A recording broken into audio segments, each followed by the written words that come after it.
Hi everyone, welcome to our 5th training video.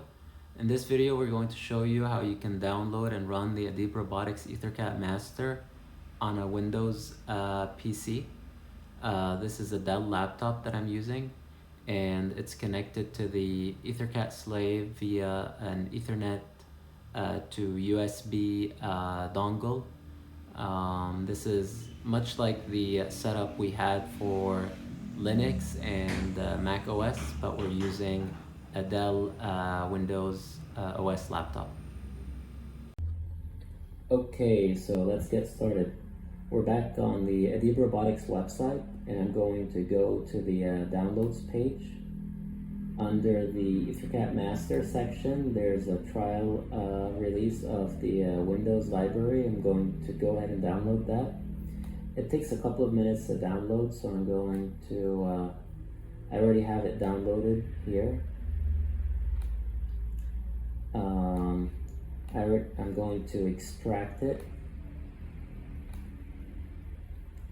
And I'm going to open the folder using Visual Studio Code.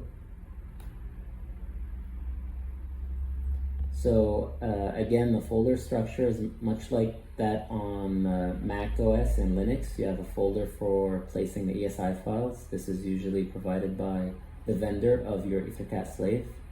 ESI stands for EtherCAT Slave Information File. The app config file contains the name of the Ethernet adapter that you're using for EtherCAT communication. In this case, it's already correct, but you want to make sure you update this accordingly. If it's not correct, then the library will prompt you with a list of possible Ethernet adapter names that you should be using. Here you have the EtherCAT cycle time. I go into more details about the settings, these settings in the Linux training video, because all these settings are the same.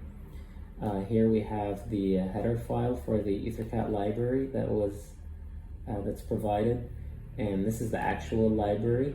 This library is actually compiled using the Microsoft Visual Studio compiler, MSVC, and so compiling the main.c file needs to use the same toolchain and needs to use the same linker. So you need to use the CL command from Windows, which is only available inside an x64 native tools command prompt.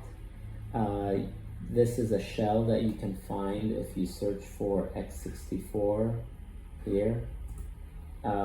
Usually you'll have this if you have Visual Studio installed, or if you only have the C++ developer tools from Visual Studio installed, which are available for free.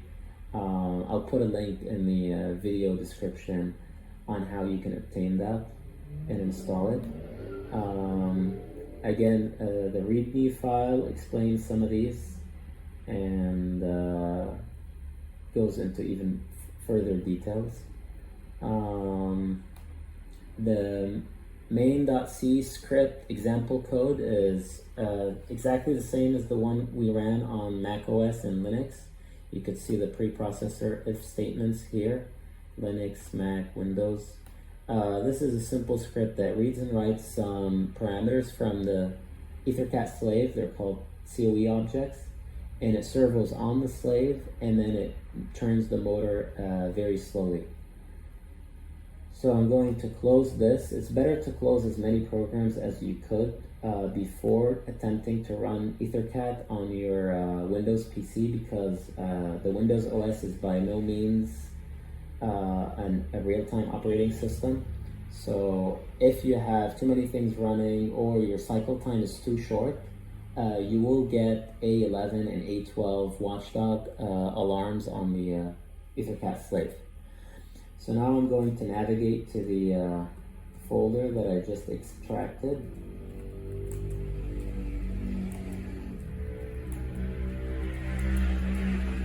And I'm going to simply run the rebuild and rerun app batch file that's provided.